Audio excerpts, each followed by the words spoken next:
if you're like, oh man, I have this 10K that I need to do, what's my pace?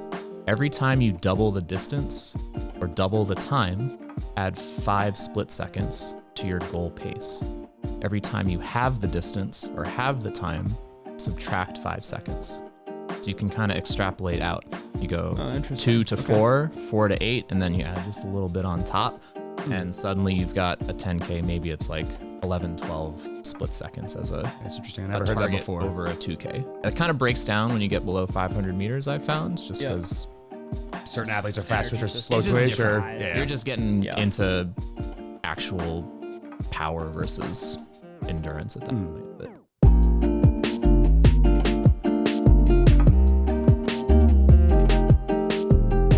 what is going on, Misfits? Welcome back to another edition of the Misfit Podcast. Today we have got, again, 2/3 of the Goon Squad. Drew is still eating thunder cheese fucking his way around Italy and Switzerland, doing whatever the fuck he wants, whatever. But we have substituted him with someone equally as good looking, one of our very own coaches at Misfit Gym Portland, Coach Chris. Welcome. hello. Before we get into the topic today, Chris is gonna act as kind of a equal parts interviewee, equal parts he's another one of the coaches at Misfit Gym Portland, and actually onboarding with Misfit Athletics to be a remote coach. So, and just has a ton of background coaching in general, from CrossFit to competitive rowing. So, before we get into it, Chris joined Misfit Gym Portland in, you said January 2019-ish. After moving here from Seattle with his now wife, Julie, and basically jumped right in. We did kind of the onboarding thing. Chris has had some experience coaching CrossFit, and like I said before, some rowing experience as well. And what we're going to get into a little bit later is he's largely, or rather almost exclusively, responsible for the building of the engine program, which is a supplemental class that Misfit Gym Portland and Wyndham, right? Yep. We have one as well. Didn't build Wyndham. Didn't build Wyndham. Did not build Wyndham, but that's okay. But you're the impetus for it being Wyndham a class. was inspired by Portland. Yeah. No. See, I had good things, and taken some of the principles of things I've heard you say in class, and I had a coach who had the opportunity to jump on and want kind of ownership of their own style of class. And for a long time, it was like a ladies' power hour, kind of just a ladies come on in, and then the guys were like, hey, we like to do fitness on Sundays too. So that it quickly kind of transformed from that class to an engine-based class. And, try to tell the coach that asked about it, like, hey, what different offerings could we give the members of our gym that's outside of the normal, like 21, 15, 9, like couplets and triplets? How can we help our members the most? And I look to your classes. I've only taken a few of them, but to your class and how much that's helped the membership in Portland, how that could help them there. And I suggested, let's take some of the principles that I've heard you speak about and maybe interject them over in Wyndham, and people, really love that class. And for folks listening, kind of the engine class is essentially, actually, I'll let you go into it. So again, Chris joined the gym as a coach, built that engine program, also coaches our regular CrossFit classes, and just recently graduated with an athletic, what's the correct terminology? Just a degree in athletic training. Yep. So brings kind of an additional layer of knowledge to the gym, which I think has only helped both coaches and members. So I'll stop running my suck. You want to give us a little bit of a farther back than 2019 with your coaching experience? So I guess I started CrossFit, like I get to say it, 10 years ago now, a whole decade, which is kind of sick. But pretty much decided as soon as I started, I was like, oh, I want to coach this. Because at the time, I was coaching high school rowing, and we did winter training. It was like this, it was a newer program. We were like, wow, how can we be more competitive? There was a local CrossFit gym, and I didn't even put it together. One of the other coaches put it together, but it was an inside space.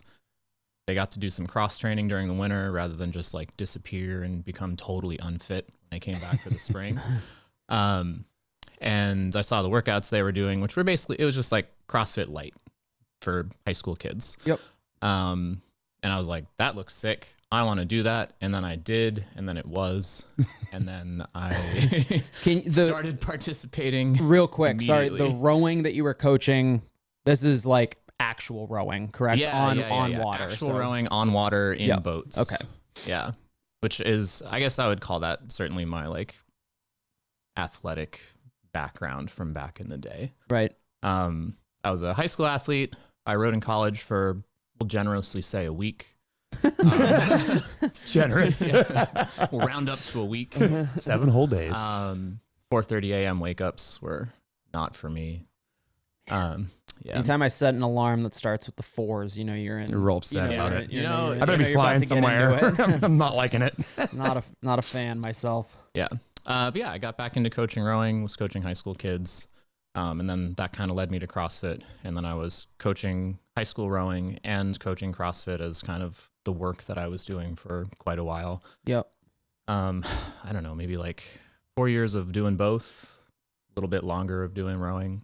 And yeah, then we moved to Maine. That's pretty unique though, because like in our neck of the woods, I don't know of any high schools that have or even a rowing program. Like I didn't even know rowing was a sport, for being honest, until I got to college. And like, you know, where I went to college, it was one of the bigger sports there. Like crew ended up being something that like, hey, if you played high school sports and you can't or don't want to play them in the college level, but you like activity and you look somewhat tall, come do rowing with us. Come join us. Like literally people be walking around recruiting anybody who looked remotely like fit or healthy in the weight room, bringing people in. So in the high school level, is this kind of the same bag? Maybe kids who didn't like maybe the traditional team sport kind of thing, or is it? Yeah. So high school rowing is kind of cool in that way if it does exist, because you get like not nobody, but like almost nobody starts rowing when they're like 6. No. Like it's just not a popular sport. Yeah. Like it doesn't really exist for super young kids in the same way that other sports do. So let's say you get to high school, you're like the thirds team for field hockey, or you never make it past freshman football or whatever. And you're like, I would still like to be active, but I want to do something fresh. Rowing can be that for a lot of people. So like my experience personally, I'd get like 3rd place a lot in elementary school for athletics. Solid 3rd. Just like really never better than 3rd. Like I'll set you up well for CrossFit if you take third every day. That's not too bad. Pretty good. Yeah. That's solid. I'll take 94 points in every workout. Yeah, I wouldn't say I was a bad athlete, points. But I wasn't like the best athlete. But then I started rowing in high school, and it turned out to be like, yeah, I was pretty good at it. And I think a lot of people have that experience where maybe they were okay at other athletics or sports, but for whatever reason, rowing is just like the right combination of strength and endurance that works for them. I liken rowing to especially kind of the shittier, I guess, I don't know. I don't have enough experience like rowing, like really, really rowing, other than to know that like a 2K is really, really shitty. A 5K is like pretty shitty.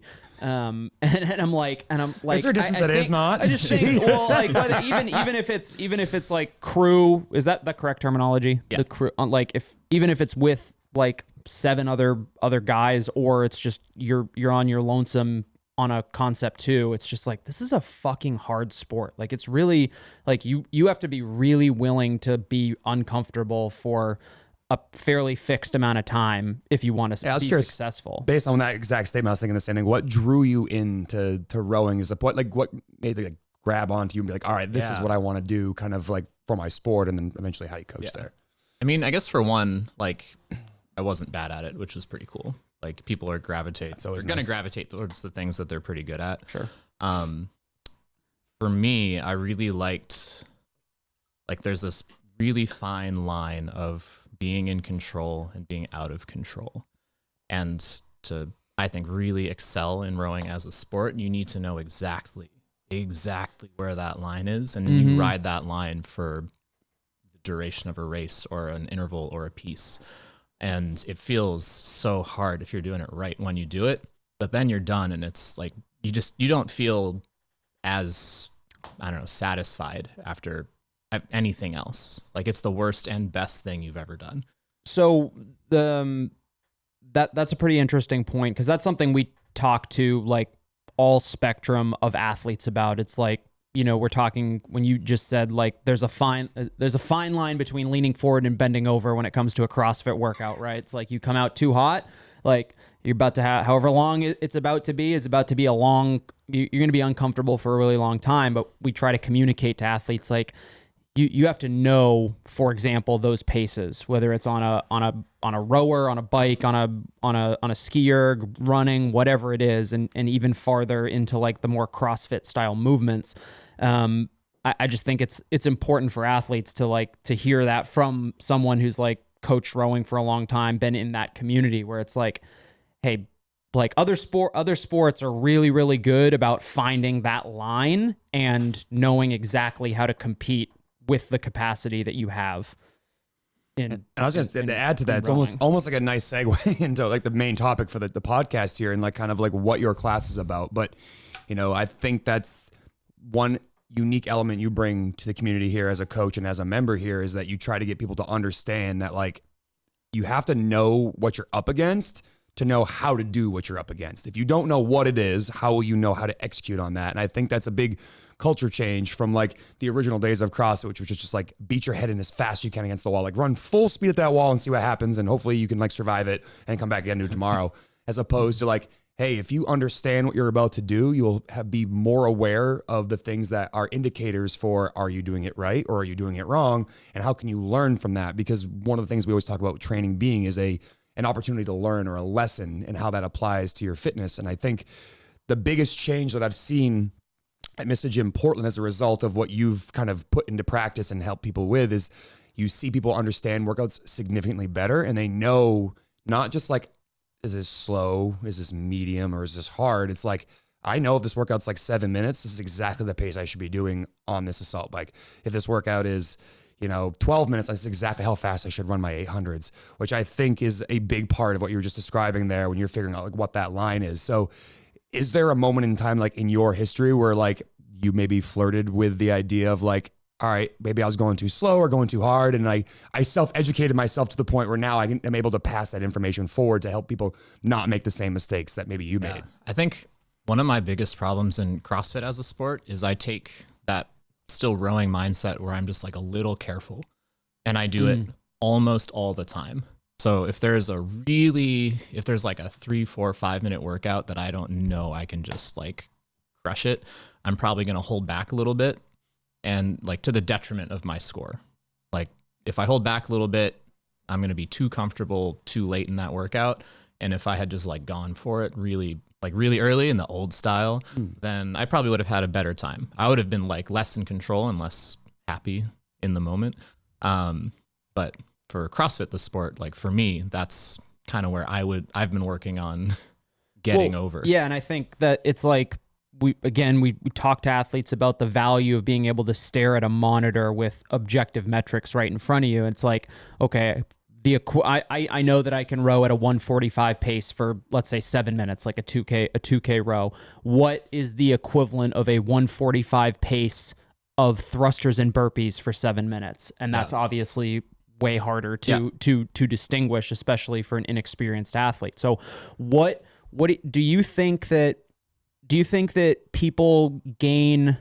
What do you think is the biggest gain for people when they start to get comfortable on something like a rower or like a machine or whatever, and you can extrapolate that to the engine class as well? Can I just tie this? I can tie it right into the engine tie class. It up. Tie it bow. Up. I'll give you as much rope to hang sure as you need. So I'll just start. I'll explain why I think the engine class has been really valuable. Can you give people. like a brief overview of the class and then do that too for the listener? So the engine class at Misfit Gym Portland, when people ask like, oh, what's engine class about? Sort of surface level, it's about machines, spending more time on machines, and getting just more comfortable doing that stuff, either just in general or kind of more for longer distances. Kind of the next level version of that, which I also like to tell people, is it's basically a pacing class. We've already been talking about it a little bit. But the objective feedback from the machines, like you don't get that in the same way for running around on the floor doing whatever the heck CrossFit workout. And then the more you do it, the more you can tie it into like, oh, how do I feel at this point in this workout at this intensity? And like I'm always coming back to like physically how I feel relative to rowing, even though it's been decades. It's okay, you can say it out loud. We've all been past our sport for a few years. Since I rode for a week competitively. Like it still all comes back to that. So like it's a pacing class for affiliate athletes, and whatever else it might be on the surface with movements or like learning how to ski or whatever. Mostly it's figuring out how your body feels at different intensities for different durations, and then being able to transfer that experience into knowledge and confidence for other situations with other things. Yeah, so I think that you and I talked about this the other day when it comes to how we think about helping athletes get better at it. And I think you and I resonated on the concept of our job as coaches isn't just to tell an athlete what to do and how to do it. It's, hey, here's some information, and I want you to earn the confidence through your own experience so that you are educated enough so that you don't have to be like, hey, coach, what pace should I row at? Hey, coach, how should I break up my thrusters? Like a big part of what you teach athletes is that here are metrics you can look at in a rowing machine or an assault bike's really easy because you have your RPMs, you have your watts, you have the time you're doing it for, you have how many rounds you're doing it for, splits. But then it's like, how does that information then get translated to other movements? And I think it's a important coaching, I don't know if it's like a tidbit of information, but like we shouldn't always just be giving athletes the answers to the test. We should like, sort of show your work, back in like middle school, and they're like, you learn, complicated, like multiplication. They're like, all right, don't just like put the God fucking damn it. Hey, I was never strong in math. Man, Complicated. I was waiting. I was wondering. I was really hoping. Hey, we all didn't do calculus, so that was exactly how I wanted that line. Complicated addition. Some long really division. Complicated addition and subtraction. But the idea here, like, but you have to make an athlete show their work, and then the idea behind that is that's how you inspire confidence. If we always just tell athletes how to do everything, we are effectively doing our job at a reduced level, in my opinion. I think a really good coach doesn't just give the answers to the test. It helps the athlete figure out how to find the answers for themselves. Do you think multiplication? Do you think that you in your experience being on like the rowers doing CrossFit and now having the experience of CrossFitters doing rowing with like the engine class, which do you think that one community like benefits more than the other? Do you think it was more beneficial for like your high school rowers to have a workout where they don't know what they're doing and they run their head into a wall and then learn like that? Or do you think that the CrossFit community who is used to running their head into the wall and now has to learn how to pace benefits more from that? Wow. You have 30 seconds. Go. Yeah, I thought about like, defend your thesis. About that question for like 18 seconds. That's a really seconds. good question. I don't have a really immediate, awesome one way or the other answer. I think both communities benefit so much in different ways. If all you do is row, and especially as a high school athlete, it's super repetitive. Depending on the type of rowing you're doing, there's also one side or the other kind of bias. Yeah. And then CrossFitters, like I'm an armchair coach here, but like even at the highest level, like I don't understand how they don't know how to pace sometimes. Mm-hmm. And then, or row correctly. To begin with. that was whoa. You're allowed to say that. If you weren't going to, I was. But like, holy crap, the rowing could be so much better. Yeah. And I know it's just one piece out of 1,000 pieces, but it sure does come up a lot. Maybe it's a great way to make adaptation too. Like how much adaptation is lost because you are inefficient on something like that. I don't mean I've thinking back to like a bunch of the classes that I've coached, and every time I think I'm doing something like clever, like telling athletes to flip the monitor down, it's like, okay, like we're doing rowing repeats, good, flip your monitor down. Let's see how well you get a feel for the pace that you're at. And they're just like, oh yeah, we've done this plenty of times before. Like, okay, everybody, let's pull up the force curve graph, like the one screen that nobody knows what does. Most people don't know what does on the monitor.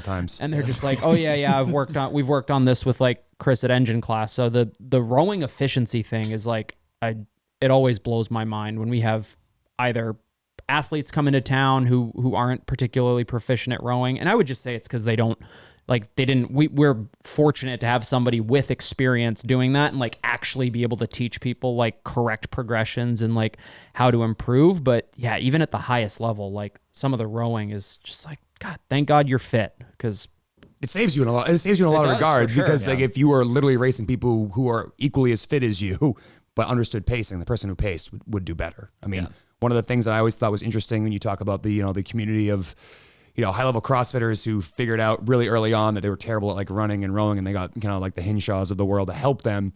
They were talking about like how many different gears an athlete needs to have because their sport requires you to go sub 15 seconds, sub 30 seconds, minute, 2 minutes, whatever. And you can decide how many gears that is. And I think one of the things that I heard was like 13 or 15 gears, which is a lot to know about when it comes to 15 different gears. And then, I don't know, 75 different movements, and they all get put together in whatever, 10 trillion different combinations. Like how to know what that gear is a big part, I think, of what people have to understand when they learn how to pace things. So I was just curious if you had, in your engine experience, if you've sort of thought of it in that regard, like here's the different gears that you need, or do you just more or less relate to a movement and say like, regardless of the movement, like this is what you need to be in? So just in the context of giving the class to the gym and then what I kind of hope people get out of the gym, I'll nominally like follow the competitive calendar, and do my own sort of phases along with the programming phases. But I'll cycle through basically like Thursdays are the theme for the Thursdays engine class is always long duration, low intensity, only machines no matter what. So I just cycle through different versions of that. I remember when I first started the class, one of my personal favorite longer quote unquote duration rowing workouts is I do it as a 10K, but I do it as 40 minutes just to keep a class kind of together and on track. But 40 minutes, you have a base pace that you hold, and you think of, just guess, maybe what's a little slower, a few split seconds slower than what I might hold for 40 seconds. But then every 4 minutes, starting 4 minutes in, you take 10 hard strokes, not like sort of faster strokes, not all out sprint like strokes. A reach, not ascend. Yeah, reach, not ascend. I tell people in the 10 to 15 split second faster range, and you're trying to be specific, precise. You hold the same speed during those 10, and then you come back down to no slower than your base pace. The first time I did that, people had a fit because they'd never sat on a machine for 40 minutes before. Well, it's funny you say that. It's like one of the things Drew always talks to you about when he pulls you to the gym. He's like, I don't know how you fucking did it, Chris, but you somehow convinced our members to sit on a rower for 40 fucking minutes. Yep. We've been doing this for 10 years. We couldn't figure out how to do it, but... Yeah. So after that first time, in the same phase for the Thursday stuff, maybe the next week is you're doing 3 15-minute rounds with a tiny little bit of break in between. Your total work time's 45 minutes, but then nobody bats an eye. They're like, I did 40 minutes last week. This is no problem. Yeah. And then it took me a little bit. I think it probably took about a year, but I did program an hour. And then I remember it was a Thanksgiving. There was no official class. People came in on their own and they did an hour on a machine. Good. So great. Yeah. And I said, RX++, don't get off your machine once. RX+, get off your machine once. RX, get off your machine twice. Nobody got off their machine who did it. Yeah. So like setting the perspective is sort of, I don't know, maybe like a good first step. And then, you do it once and you realize, oh, it's not that bad. You have the fast little chunks every so often. It breaks it up mentally, physically. You're always going to recover over the 3.5 minutes that you have before you go hard again. And I found, again, I really like it personally, and I think other people really like it too. You're just always in control. Something's always about to change pretty soon. So there's always just that little carrot right in front of you. And then if you pace it well, you get like, I don't know, 30 minutes in, 32 minutes in, you got 8 minutes left. Suddenly you're like, whoa, wait a second. I have 2,000 meters plus or minus left to go. And then maybe you can speed up and you're still in control. You've been going for 30 plus minutes and you're still have capacity to go faster as a base pace and then still hit that hard part just as hard. What's the purpose of a training piece like that with like the 10 hard strokes? Yeah. I asked that because in my vast experience of reading The Boys on the Boat, they said that a couple times in the book, and I was that must be a rowing thing. And then I have seen that programmed every once in a while, but what's the... Yeah. Okay, so is that like an energy system thing or a break up the monotony thing? I could make up a whole bunch of bullshit about what it could be. Yeah. but it's really just a way to do 40 minutes on a machine and not hate yourself. Trick people. Yeah, trick I mean, people. that's how that was the first iteration of fasted cardio, which has become maffetone, and now people are just like, yeah, 45 minutes, that's easy. Like, I'll sit on my bike, and before it was like 45 minutes, like, really? That's what we're gonna, and you're gonna make me keep my heart rate low? And then we were like, okay, every 5 minutes you can get off your bike and you can do 5 handstand push-ups. And One everybody push-up. was like, yes, this is the greatest training program in the history of the world. and now people are comfortable sitting on machines for extended periods. A little more to it than that. I really like having to choose like a hard bit of work interspersed with that steady baseline. I think there's some crossover there with CrossFit style workouts, right? You know, you go off on a run, then you come back and you do some barbell crap, and then you go off on another run.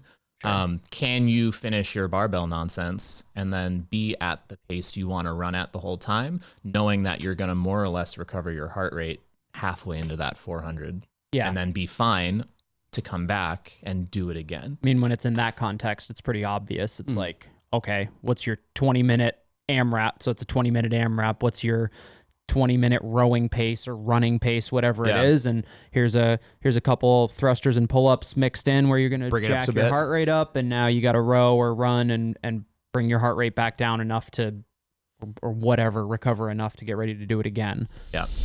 All right, everybody, a quick break in the show to talk about our singular show sponsor, Team Misfit, the best affiliate programming. You can head to teammisfit.com or the SugarWOD marketplace for a 2-week free trial. Now, a really common question we get from people who are inquiring about looking into affiliate programming is like, what separates Team Misfit from everything else out there? There are so many different programs. The thing I like to tell out those individuals looking for that programming is that we try to take every single detail into account in every single class that you teach.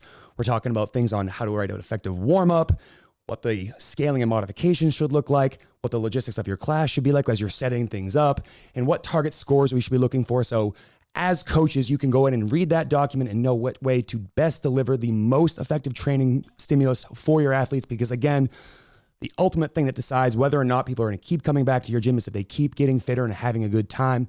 We are trying to make sure that is as easy as possible for you. So again, you can head to Team Misfit or the SugarWOD marketplace to check out a 2-week free trial of our Team Misfit affiliate programming. All right, back to the show. What do you think? So kind of going with you had coached rowing for a long time. What was the overlap in rowing and CrossFit coaching? Sorry, I know that's kind of specific, but let me squint and think about it real quick. I think that we keep thinking 4 years, maybe. Okay, so it was a fairly pretty good amount of overlap. So after having now the engine program is like three years old, what are things that you have noticed as far as like athletes who have come in? Because we also tend to have a similar crop of folks pretty consistently at the engine classes. Like it's a pretty good spread, but you get some consistent faces just like any other class. What are some of the things that you have like learned and observed about CrossFitters or just the people in general that you're just like, oh, I didn't know that before. This is like good information. And if it's changed anything about your coaching style. I don't think it's anything super different than kind of some stuff we've already talked about. People, like, there's a lot of information that's on that screen, whatever machine you're using. Yeah. I have a bias towards the C2 machines because that's the like ecosystem that I'm used to with rowing. But even the assault bikes, air runner, whatever, tons of info. It's easy to ignore most of that information if you're just like, all right, I have to do 40 calories, and you just kind of do it. But then you have all this other stuff that you want to do. Or you have 1,000 meter, or like Jackie, you got 1,000 meters and like you just do it, and then 1,000 meters happens. You're like, all right, great, that's done. Moving on. I don't know what I just did. I feel kind of tired, maybe. But being able to interpret all of that information and make that valuable to the individual. People have come up when they've taken some engine stuff for a while, or maybe we've done a machine specific cycle on rowing or skiing or whatever. And then that turns up in a class setting. And they're like, wow, this stuff that we did in engine class, I was able to pick a pace in this Metcon that we did. And it was just like the perfect pace. I was able to do everything else exactly how I wanted. I felt more in control. Just like the tools are there, and it's just showing people how to use those tools to build confidence in what they're doing. Yeah, and in a lot of ways, it's just taking an athlete's current fitness level and saying like, how do we optimize it? How do you get most from your fitness level? How do you get the most from it? Obviously, we're trying to constantly improve that, but at the end of the day, like you're going into a CrossFit workout, an open workout, or just a regular affiliate workout. It's like you have no idea how to pace that. It's such a hard lesson to learn. It's funny. We all smashed our head into the wall the first few years of CrossFit. Like how much, like, was that useful? Maybe not. I mean, like 8 weeks ago, we did a 5K row in class, and that's not typically something that we throw in class a lot, just because the logistics of trying to run, a class of 20 people through to a 5K. But one thing I particularly noticed, I coached that day, is that the members who had taken engine class were more consistent across the entire 5K and knew exactly when to speed up, what they're gonna do. And it was fun for me to see, because that's typically kind of like the running joke as you're a coach. And you have someone new that hops on the rower for the first time. You're like, all right, we're going to row a 5K. You've probably, the longest you probably rode in class is like a 1K. So that's like 4 minutes. We're doing 5 times that amount. What pace do you think you should start at? And almost every single person early on starts what I would say is probably closer to their 1 or 2K pace, and then quickly is at their 17K pace because they just overextend themselves early on.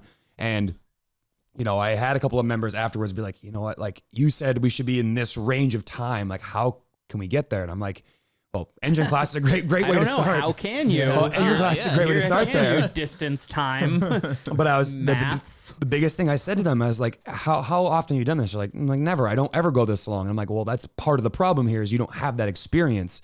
One of the best ways to educate yourself is you have to put yourself up against it. So one of the questions I had for you is, when you're developing the engine program for like a phase, for example, are there specific objectives that you think are like almost like base principles for things you're trying to accomplish in each phase? And then you're like, first I need to get everybody really comfortable just being on a machine for a really long time. And then I need to know what their 10-minute paces and their 5-minute pace and their 2-minute paces are. Like, I'm just curious what you think. And if you were going to create almost like a hierarchy of things you'd want to develop, if you wanted to take maybe this idea and put it into your community of things that you've kind of established and, what you think are like base level for engine classes and kind of higher order things as you get more and more developed. Yeah. I have many thoughts. I will try to keep them organized. I probably will do a bad job. I've never done that before in my life, so good luck. Never, ever. Priority 1, just getting people to do it. Be on the machine for long distance. And then part of that is we have all this information. You need to set the class up if you're going to teach it in a way that you can make that information valuable. So what I do sometimes is I'll have people like call their shots for pacing. And I'll say, okay, so we've got these 5 intervals today. Your goal is to be as consistent as you can across all 5 intervals, pacing-wise, average pace. But I want you to try to gently negative split. And then because I'm such a nice guy and because... I hear that about you quite often. Yeah, definitely. And because it's like genuinely good enough, if you're trying hard enough, we have an engine negative split. Whereas if you get the exact same split average, we still call that negative. Because you're more tired, right? Because it's not slower. Tie goes to the runner. Tie goes to the runner. You're not slower than you were. It's not hockey. So you make people make that decision on their pace, and then they have to deal with the consequences. And either they're wrong and they have to readjust, and I'm like, that's fine. Don't worry about it. You have that experience from the first interval. How can you reset for the next 4 intervals, pick new paces, and then still accomplish through 2, 3, 4, 5 consistent pacing, going slightly faster as you go. So that's something probably like surface level, maybe most important, aside from just getting people to do it. I think that creates buy-in as well, coming back to control. People like feeling in control when they're uncomfortable. And in the end, even if people love working out, a lot of it's like, it sucks. Like you're not wrong. But if you're in control, then you can handle the suck. You can deal with it. And it's just like, yeah, this is fine. I know what's happening. I know what's going to happen. It'll be hard. That's okay. So getting people to have ownership over their very specific output. And I like to give ranges for expected speeds. And then if like it's somebody who's come to the class a long time, then I know them and I know what maybe they should be shooting for, and I can give them a specific split number. But otherwise, just give people a range, make them make a decision. They have to own the decision, whether it's a good one or a bad one, and then they get to build off of that. I have now forgotten what your other questions were. I was just curious, like the hierarchy. I think it was really interesting to you, telling me like, step one is just getting them to do it. Step two is creating buy-in and creating a little bit of like, confidence, because what your line is and where's too much and where's too little. And then, from there on, it's like a little bit more of like personalization. Like, hey, we've generally got you in the right, like, ballpark when it comes to like where you need to be for this workout. And as you do this more and more often, like that ballpark almost shrinks and shrinks and shrinks. Actually how I think about that pretty much. You've got like a really big wide range of performance, possibly somebody who's newer, they're a little careful, they're a little scared, maybe they went out too fast and they hit their head on the wall too hard that one time. And they start off a little too slow, they're a little measured on that first interval at the start of the piece, and then they speed up a lot over the course of the interval, because you get to the end and it's like, oh, well, I guess I'm almost done, ready to go. I can work hard for a little bit. I'll be fine. I'll just be done. And that really big spread of speed kind of indicates that like you left some fitness on the table there. You could have worked harder, been more uncomfortable through the middle, but your overall pace would have been faster. Yeah, people just have to learn to you have to go there, right? You have to go there, and then like the nuance there is important, right? Because like 2 split seconds plus or minus is like can make a really big difference in how you feel. Like we did Jackie Pro. Let's just say we just did Jackie Pro 2 seconds ago, and our class version had to hold a 145. And like I'm 100% confident I can hold a 145, but if I went out and I did a 143 because I didn't know any better, I would have been guilty. much sadder going into those thrusters. And like a 147 would have just like basically what I would do for regular Jackie. It's like a little faster, and it just wouldn't have mattered that much.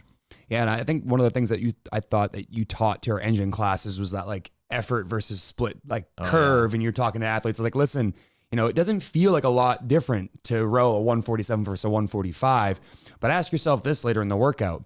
If you have to put the barbell down one more time, is that 2 seconds? And they're like, no, it's not 2 seconds. It's 15 seconds. It's like, yes. So was it worth going 2 seconds faster in split, which gained you 4 overall seconds to then lose 15?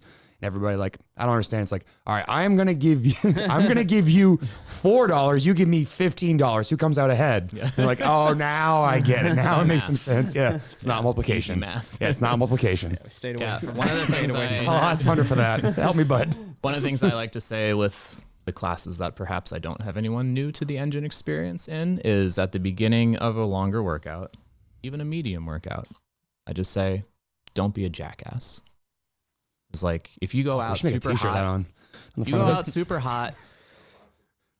you're an immature athlete. Like you're being a jackass. You know exactly how you're going to feel in 60 seconds. Why are you doing that? Like, I'm happy for you and your adrenaline, but also like maybe don't. Like maybe bank some of that. Your adrenaline's also happy for you. Adrenaline's amped. Do you have any clever engine workouts to teach people that? I feel like that's probably a lesson you probably teach someone pretty quickly in an engine workout. Like, have you had anybody that's come like bullheaded like that and just kind of push back over and over again? Not the name names, but I did this a lot when I was coaching high school rowing. I would have particular on-land workouts where, like one that I liked a lot, we do 12 500-meter intervals. And we just, again, for logistics, it ended up being a little bit more than 2-to-1 rest because you'd have to share the machine with somebody. God damn it. 12 by 500 with 2-to-1 rest. That's so fun. A little more than 2. Well, so, I mean, people do this all the time, not to like shit on your joke, but no, it just sounds hard. Yeah, it sounds hard, but like, what's the context? What's the perspective, right? Yeah. So all of these kids, they have a 2K speed. Like the 2K is the number in rowing. Like, you know it. You know your average pace. You know how long it took you. That's like you live and die by that on land and on the water. Their pacing is specific to each individual. So they'd start off, first interval, 500 meters, you're going to start off at, again, depending on kind of the level of the kids, like maybe +6 seconds, maybe +5 seconds from their 2K average. And then every subsequent 500-meter interval, you subtract 1 split second. And the first 4, 5, 6, they're easy. You're like, what am I even doing here? 1/10 of a second? No, one full split second. Oh, 1 full second. 1 full split second. So you start at +6, the 6th or 7th one, you're at your 2K pace. Right. And again, the first few, they're trivial. Like, they do not matter, really. Yeah. It's kind of like death by. The first rounds, Just putting in volume, right? you're just doing some stuff because that's how it works. Yeah. But That's how it works.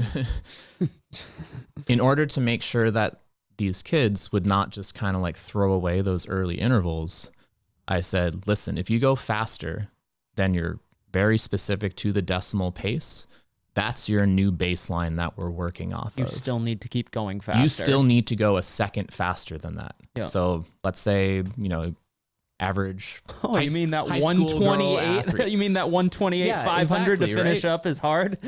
So let's say you're supposed to be high school girls, you're supposed to be at like a 205 to start. You just kind of don't think, and you do your first one at a 202. Congratulations. Your second interval is now at a 201 when it should have been a 204. Yeah. And there's consequences then for kind of phoning it in and not being really precise. That's and interesting. on track. So even on a workout like that, which is 6,000 total meters of rowing, right? Is that Yes. Yep. You're That is the basing that multiplication. off. That was Yeah, multiplication. I knew that one. That wasn't Well, long. I That couldn't wasn't remember. It was long 12, it multiplication. said 12 by 500 is fuck, the multiplication threw off my question. Yeah, something to do with pacing. So it's 6,000 meters of rowing. You were still basing that information off of a 2K, and that's just because that's the rowing metric. If you're gonna row for like an hour, is that like, are we still using 2K paces, or are we? Thanks. This is a really great thing to bring up. There's this really cool tool. I'm gonna say it definitely works for rowing. I'm not 100% sure if it works for skiing or the C2 bike, but I think it's worth a shot to think of it this way. Okay. There's a rule where if you know your max effort pace for a particular distance or a particular time, let's use a 2K. And just because it's easy maths, we'll say it's a 2-minute average, whatever. If you're like, oh man, I have this 10K that I need to do. What's my pace? Every time you double the distance or double the time, add 5 split seconds to your goal pace. Every time you have the distance or have the time, subtract 5 seconds. So you can kind of extrapolate out. You go 2 to 4, 4 to 8, and then you add just a little bit on top. And suddenly you've got a 10K. Maybe it's like 11, 12 split seconds as That's interesting. I never heard that before. Over a 2K. It kind of breaks down when you get below 500 meters, I've found, just because certain athletes are faster, or system. slow It's just twitch, or different. you're just getting into actual power versus endurance at that point. But Okay, so what? I need to think about. I'm got a question? No, I was interested what you were going to come up with. Ted's gonna have to edit out the blank space here because I've started my question that I forgot again. Fuck, I had a question for you too, but then I was listening to this one. I was curious how that went. Now, when you use that, have you found that to be relatively universal for athletes in like engine class? Have you used that quite often? That's like a pretty commonly understood thing for rowing. So that's really interesting. So you could tell any athlete if you knew your 2K, you could start figuring out all these other paces, which again is super beneficial to like CrossFit, because how often does a CrossFit workout include more than one single 2K or a distance that's very long? So you said 500 meters is about that point where it starts to break down. I don't like it for less than 500 meters, especially for CrossFitters, because generally they don't have the capacity technique wise to continue to move well. They'll just kind of thrash, and like maybe the number's big, maybe number's small, whatever. I don't know. I thought of my question. I did too. Oh, you want to go first? You're welcome. All right, go ahead. I would like for you to discuss the damper setting. This is one of the 10, right? Always 10. Something that every affiliate athlete, every coach, and potentially still currently do is like, I'm going to send this thing to a 7 or God forbid a 10. And that's just what I row at. That's just what I'm comfortable rowing at. oh, by the way, I'm 5'5", 145 pounds. What can you discuss to the listeners a little bit about the damper setting, what you tell athletes as far as that goes, and maybe more broadly what like the rowing community kind of does? Yeah. So the damper setting, you can adjust how like quote unquote heavy the drive feels. And you can go into the options on the C2 machines, and there's something called the drag factor. Right. And you can adjust the damper to be at the drag factor that you want it for. Like if you're on a rowing team, usually you have a particular drag factor that you're going to do consistently for your particular work. For CrossFit, kind of whatever. I don't think it matters too much, but people think that moving the damper up means they get to work harder and be faster. The analogy that I like to make is that moving the damper up makes it feel heavier, but like you still have to do the work.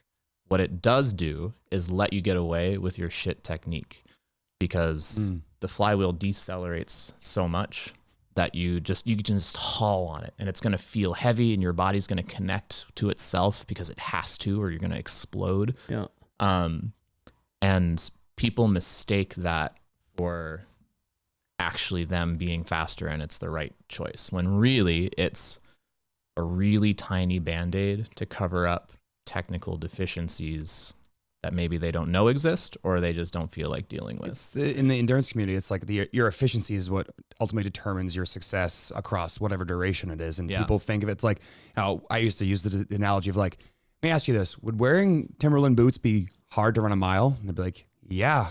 Why would you wear Timberland boots? I'm like, because that's the same as rowing on a 10. Like, you're making this effort harder on yourself with little benefit. Yes, it's going to feel harder because you're wearing boots, but are you going to run at the same speed? Are you going to be able to get the same output? Are you going to be able to go at that same consistent path the entire time? They're like, no, of course I wouldn't. Be like, then why would you think that jacking that up would do much for you?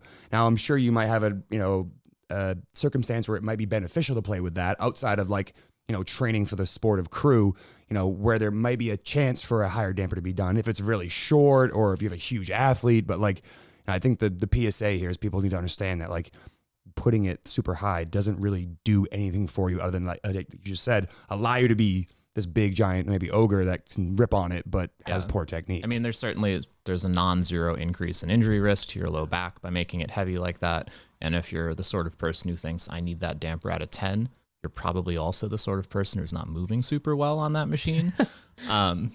Cut that for a soundbite. That needs to be a soundbite that's replayed on every mountaintop in the world. Just echoes over the citywide public alert system.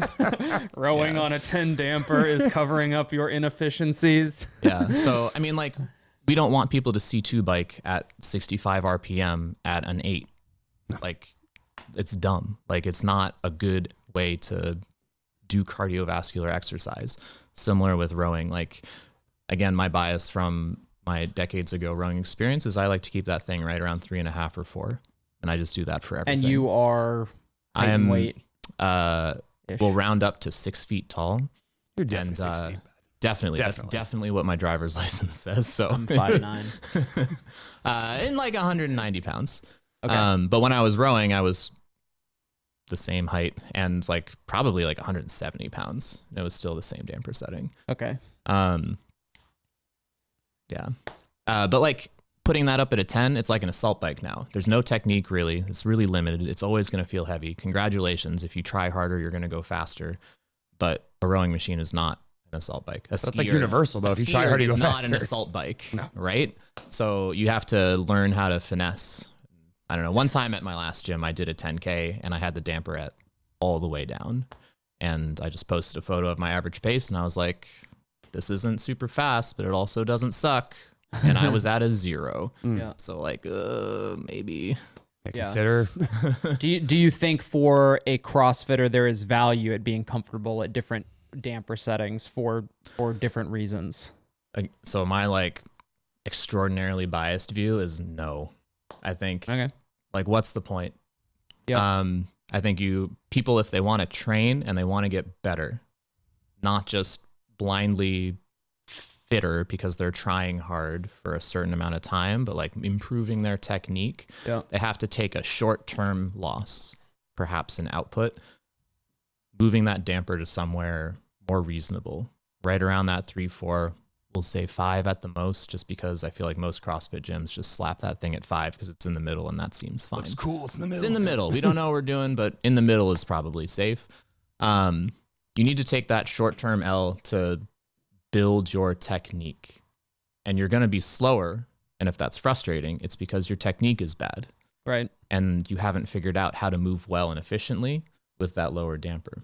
But if that's going to hurt to hear some people, and they're like, Yeah. "Oh, it's not the machine. It's me. It's it's the machine's you fault." spend time there, you have to figure out how to make that thing move well. And then you will. Like, you're not going to just not get better at it by living at a lower damper setting. Especially if you're not an especially big athlete. Like in rowing, it obviously pays to be big, but in CrossFit, like, there's pros and cons to it. But if you're a smaller athlete and you're not efficient, it's like, but you're already at a deficit. What are you just going to keep digging downhill? Like, yeah. Fuck. Yeah. I think it's easier to just have a number. And anyone who thinks that they need to adjust it a little bit for different things, I think they're probably trying too hard. So it's not like a huge, like, I guess what you're sort of getting at, it's like an educational piece to like going around and playing around with like it. a common question we'll get is like, okay, so we're rowing 4 calories. Let's say we're rowing 3 rounds with 15 calories. It's a shorter workout. Is it worth it for me to bump my damper up so that I can, maybe get like that 1 calorie per pull or something like that? And it's like, I'm in the same boat. I don't really adjust maybe it'll go up a tiny bit if it's a really, really short workout where I know I'm going to intentionally row harder than like any maybe common metric would say that you should be rowing at, but it's still not changing that much. It's just it really isn't. Yeah. And I think the calories to distance thing is like, it's not true, but it's such a small difference that I don't think people's like feeling about how much it matters is appropriate. Their perception of how much it changes. Their perception of how much it changes is too much.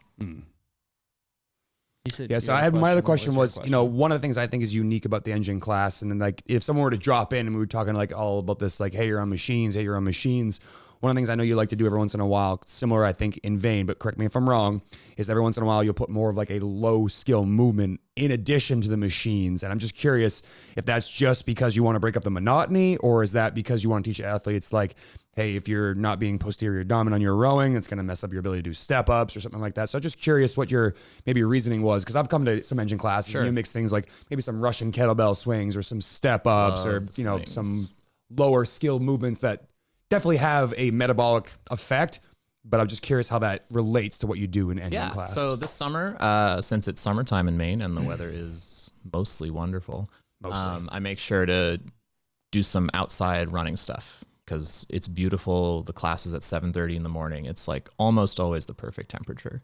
And one of the things that I did for one of the running phases was I had basically a big old posterior chain. It's not even a pre-exhaust really. People probably felt it was a pre-exhaust, but we do running intervals. But at the beginning of each running interval, it would start with some set of kettlebell swings. Maybe there are some goblet squats with the same kettlebell too. And the idea being, runners especially, but most people also tend to use just a lot of quad for everything. And if you're doing it right, CrossFitters especially. Well, yeah, sure. And so hamstrings and glutes, they kind of get left behind. People, if they've ever used an air runner, you have to pull that tread and it forces you to use your hamstrings a lot more. And I love it. But what I wanted to try to show people with this class is, what if we could do what you thought was going to be tiring work that would limit your ability to run fast? What if actually doing that primed those go muscles in such a way that even though you felt tired, your capacity to be quick went up? And so like for that, there's a little bit of like, oh, well, maybe this will surprise you. Well, maybe if you activate something, you'll actually perform better. Right? Yeah.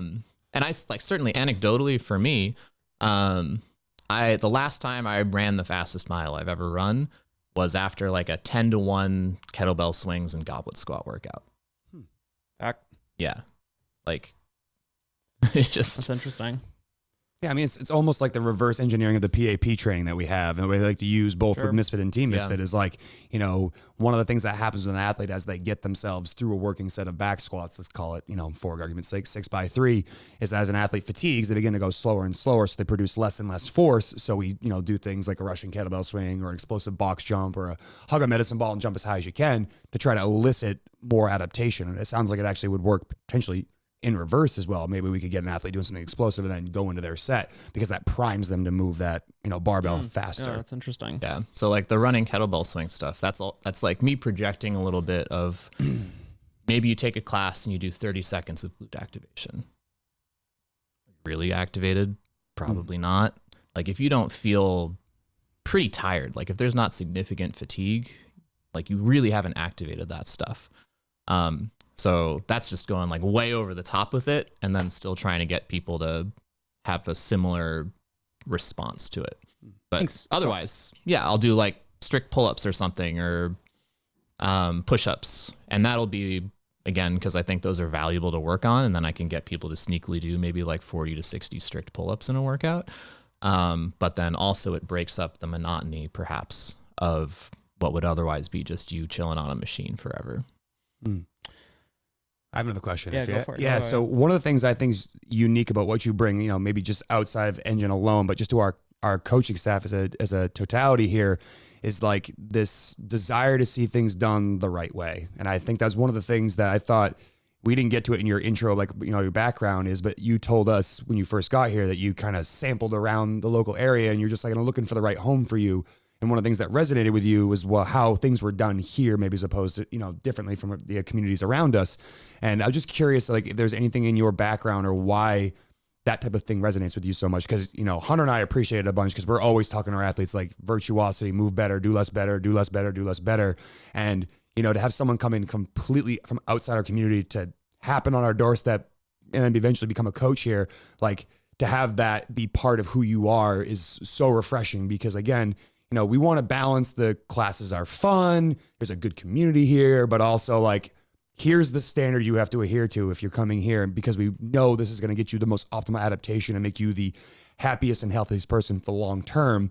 So I'm just curious if there's anything in your background that resonates with you is like why maybe you are the way that you are. And not like a negative way at all, but like a positive way. Why are you the way you are? Wow. I hate everything. I know it's a pretty loaded question, but I just something I've always thought was interesting about what you bring to the community. Let me tell you why I am the way that I am. I don't know. Holy shit. I guess I was just one of those kids who was, we're getting back to kids because that's a big question. It just seemed like for a lot of things, there's like a lot of gray area in life, just all the time, tons of gray area. Sometimes there are moments in life that are not gray areas. Like there's a right way to do it and a wrong way to do it. And I think for whatever reason, I just really gave a shit about that. And for better or for worse, like became a, you know, big part of my personality. I think I've mellowed a bit in my old age as a mid-30-year-old. In my sunset years. Yeah, sunset years. My back nine. But it's just like if you know that there is, and I think you have to, I'm going to qualify this. You have to be confident enough that something is correct. So you can't just hear somebody say like, this is the right way to do it. And you be like, yep, okay, I will forever do it this way without thinking about it. I think I try to take that in and then I think about why. And I try to come from the bottom up to why that's the right way to do it. And if I can convince myself that there's a compelling reason that something's the right way to do it, and in a CrossFit or a fitness context, it's usually going to be performance or safety or long-term efficacy of movement. That's going to matter a lot to me. And to me, it's like, you know the right way. Why are you deciding you not know the wrong way? Yeah, exactly. But then why are you deciding to be bad? Fair. And I think like part of what's really fun for me about CrossFit is like finding these small bits of efficiency or technique or skill. Like anytime I hurt myself and I go to PT, I learn stuff, and I think that's sick, even though I'm hurt.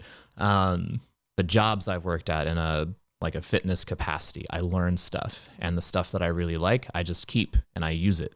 And I feel like it adds to my understanding of how everything goes. And if I can, one, improve my own competitive standing when I do the open once a year, because I'm not incredibly fit, but I do think I move pretty well for the most part, and that covers up a lot of my fitness flaws. It helps in that regard. But then also, it's fun for me. Try to make it fun for you to understand why. I think that's a good point for like any coach listening to, is like, okay, regardless of whether or not you have the same, like, let's say, personality type, there is the underlying desire from athletes in particular to understand kind of the why in order to develop that buy-in. And if you are going to communicate that as the coach to an athlete, you better be, one, confident in what you're saying, and two, confident in what you're saying that it's correct. And if you do have the athlete, I would guess that maybe you were the athlete who was like, hey, why are we doing it like this versus like that? Or I was taught like I'm the same way. I'm like, yeah. I'm not saying what. When I was younger, I was a real shit. Like if I didn't like the reason for what you were telling me to do, like I would do the opposite in spite. I wouldn't do the opposite in spite, but I would I would grimace a little bit. We talked about that last podcast. Probably be outwardly sad about it. Sherb, I feel like Sherb and Ted are like the do the opposite. Actually, Sherb, Ted, Andrew are probably the. Hey, you tell me to do something, I don't want to do it. Deliberately do the opposite as hard as I possibly can. Show you. You tell me I'm what to more do. like in your line. I'm just like, I'm gonna squint a little bit, and I'm probably just not gonna like you, and then I just won't do it again. Like, you know. But, okay, kind of wrapping up. Last question set is so you've got listeners who are now like, fuck, that would be cool if we had an engine program at our gym. What would you tell a coach or a gym owner or a head coach, manager, whatever? Like, how do you get started in building like a supplemental CrossFit class onto your program? You can sign up for Team Misfit. Yeah, we just need to get that engine track on there. I think like write out a couple phases of engine workouts just so you can get a sense of where you want it to go. I think why the class was successful in the first place was I had a sense of pretty much exactly what I want from people. In direction. And again, it creates buy-in. People know there's a path and they know where the path is leading them. And I think that's really valuable. If you have someone on your staff who can provide nuanced insight onto this stuff that is often just sort of like, we're going to like learn, just Jackie again, we're going to practice pull-ups and we're going to talk about thruster efficiency. 3, 2, 1, go. By the way, you also have to row. Yeah. If you have somebody who can do that and talk about rowing or running or whatever on more than a superficial level, again, you're just creating buy-in. People who come to those classes, they think that they're getting something special because they are, but they're getting something that people who don't go to those classes aren't getting. I'll say whatever forever changed me, and this is like in terms of like rowing, because I don't consider myself to have great form in anything. I'm more the like try really hard kind of guy, and like that'll be a Band-Aid for some movement inefficiencies that I have. Some special limitations in my capacity. And I took an engine class with you. This is probably about 6 months ago, and it was a rowing day. And you're like, yeah, so your ankles don't bend, so why don't you try this with the foot straps? And you had me move the foot straps down to improve the geometry of my body when I'm on the rowing machine. And I was just like, nah, like I've never ever put the foot straps that low. Like I don't have like a size 12,000 like shoe. One of my favorite things is when people say no about rowing stuff when I tell them. And again, hopefully I didn't say no to you. I hope I was a little more receptive. But it was just like such a weird thing to me to think about. It's like, why would that help me? And then you explain it to me. And that to me is one of the big like nuances you were just talking about with rowing, that I was like, holy shit, like I've been doing CrossFit for like 10 or 11 years at this point, and I've never heard that before. Literally no one ever has said that to me. Like, hey, because your ankles don't bend and your like catch position on the rowing machine is suboptimal because you're further away from the flywheel, you're going to have a shorter stroke and be less powerful. if you make this one change, which is literally nothing more than sliding the foot straps Literally 2 settings. zero more work. Yeah, like nothing else changed. It's not like, this dramatic fix other than moving foot straps down like 2 settings. You'll be in a better position. You'll be a better rower. Like ever since then, it's like something I think about every single time. It's like, I don't have bendy ankles, so I have to fix this. So again, that to me is a great example of the nuance in what you provide that maybe is missed in a lot of other classes. Yeah. I think even if maybe you don't have anyone who's confident in providing that little bit of nuance, maybe there's like, what is it, the Dunning-Kruger effect? You have people who don't know anything on one end of the curve and their knowledge level is 0, right? Yeah. And then you have people who are halfway on the curve and they think their knowledge level is top, but it's not yet. They actually don't know anything really. They have enough to be dangerous. They know just enough to be dangerous. And then you got the people who actually are like subject matter experts and they're like, oh man, there's a lot I don't know. But if you have people who are like, or if you don't have anyone who's confident enough to know what they don't know, you can still set up again, like a program. And if you provide people with like, here are some goal ranges for speeds, even that, like, I bet anyone can just say, here are your goal ranges for running splits, just guess them and then see how it goes the first time. And then maybe you refine that number for the next class. And then like just that is just so much buy-in. It makes people have an understanding that they didn't have previously. Final thoughts. I mean, if a gym was looking for an offering that feels off the cuff, I feel like most of them want to go with the Olympic lifting, or maybe they do a yoga class or something like that. And those things are all great. Like teaching an athlete how to move around a barbell is an awesome opportunity. Teaching most people their mobility is trash and they need to get better at it. It's a great reason for that. But if there was like one thing that I think most people could potentially put into their programming at their gym and have the most profound effect and have essentially more confident, which means more happy and healthier athletes, I can't think of a better way, which again is not really a question, it's more like a final thought on like why someone would want to do it. I think an engine class makes a lot of sense. And it's one of those things where, if we had the ability to get you here 7 days a week and you were willing to do that 7 days a week, I think most people would benefit from that style of class. So, maybe it is time that Team Misfit gets an engine track on the programming here, but we'll see. But I think that for listeners out there, if you're looking for kind of like almost like a low-hanging fruit for improving the fitness of your community and building a more well-educated and well-rounded group, the engine might be the best path to go. And I don't know if you guys have any other thoughts in terms of like, I know it's our topic for today, but could you think of anything else that maybe would have that such a profound effect relative to the other things that already are done in the CrossFit Gym? I think it's largely demographic based, right? Depends on what you got a Southern California CrossFit Gym, which is, mostly, kind of middle-aged moms. It's like, yeah, maybe engine or yoga class might sound a little bit more appealing. So I think it probably depends on what context you're in. But yeah, I think if we're talking about solely about CrossFit and kind of trying to combine the improvement in fitness, performance, and like, I guess, athlete IQ, like 100%. There's no way that there's another style of class that would benefit athletes more. The CrossFit programming as a whole, in order to maintain that variance, it's just difficult to, especially within the 1 hour class. Like how often can we get a 10K row in or something like that, or 12 by 500 meters? It's like, we try to make that work, but at the end of the day, getting athletes comfortable for really long periods of time on, a monotonous machine and then trying to extract data from it is super valuable. I think trying to give you time for your final thoughts. I didn't spring it on you. Andrew, the guest. My final thoughts, I think, are less related to the rowing specifically and more the kind of the last little points that we hit, is that if you are a coach trying to improve the quality of your classes, your gym, maybe you are looking to add an additional class, I think if you are coaching a program that you do not understand, you're not coaching it. You're you're blowing a whistle. Reading a whiteboard. Yeah, you're reading a whiteboard. And I think we talked about this a little last podcast, but there has to be, and it doesn't need to be, you don't need the master's degree in exercise science like Sherb has with the athletic training background.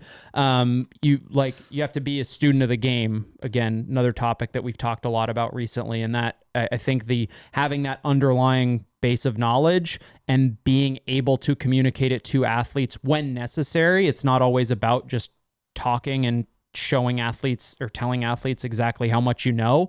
It's when that opportunity presents itself, you can provide that information about the program or the class that you're teaching, and you do get that buy-in and you get that commitment, and then athletes see results, and that's the positive feedback loop.